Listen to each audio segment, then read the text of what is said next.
Hey everyone, welcome back to Corporate Decoder, the place where we look into companies and see what they are really up to. And today we've got Silvaco Group Incorporated, a company that makes tools for designing chips.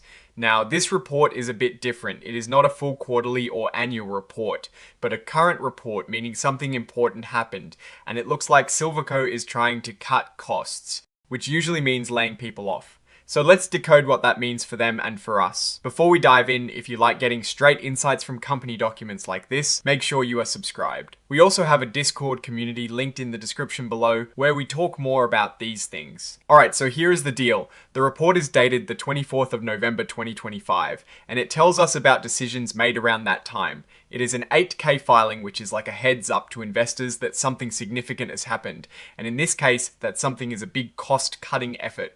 Think of it as the company trying to get leaner and meaner. The main point of this filing is under item 2.05, which talks about costs related to exiting or getting rid of something.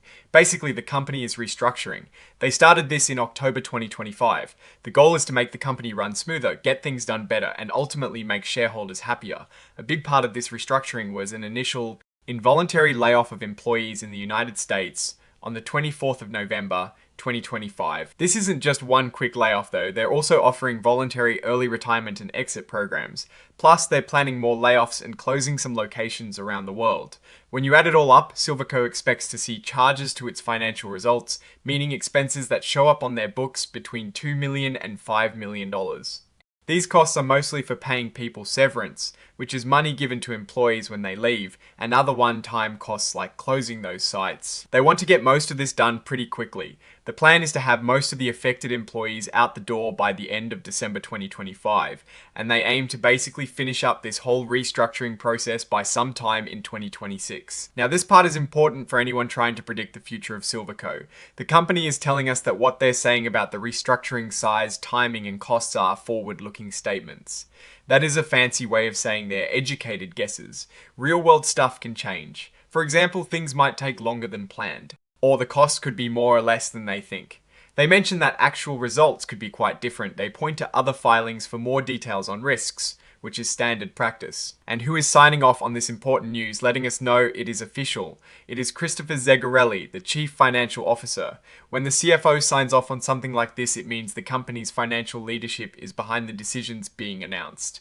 So, what is the big picture here? Silvaco Group Incorporated is going through a significant cost-cutting phase.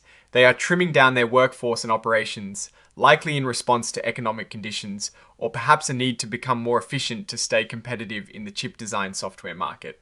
This kind of move can be a sign of a company being proactive about its future, trying to make sure it can weather any storms. However, it also means that people are losing their jobs. And for shareholders, it is a signal that the company might be facing some headwinds or wants to invest more aggressively in future growth by cutting current costs. From a Warren Buffett perspective, we'd want to understand why they are restructuring. Is it a strategic move to focus on more profitable areas or a sign of trouble in their core business? The fact that they're estimating charges of $2 to $5 million is not astronomically high for a company of their potential size, but it is significant enough to warrant attention. The speed at which they plan to implement this, aiming for completion mostly by the end of this year and into next, suggests a sense of urgency. The key is whether these cuts will lead to improved profitability and a stronger competitive position in the long run, or if they are a reaction to declining performance that might continue. We'll need to watch their future earnings reports to see if the promised benefits of this restructuring actually materialize. Alright, that is our breakdown of Silvaco Group Incorporated's current report. What is your take on these cost-cutting measures and what they signal for the company's future? Drop your thoughts in the comments below if this analysis was valuable. Hitting that like button really helps, and subscribe for more deep dives into corporate filings. Don't forget to check out the Discord in the description. Thanks for watching. See you next time.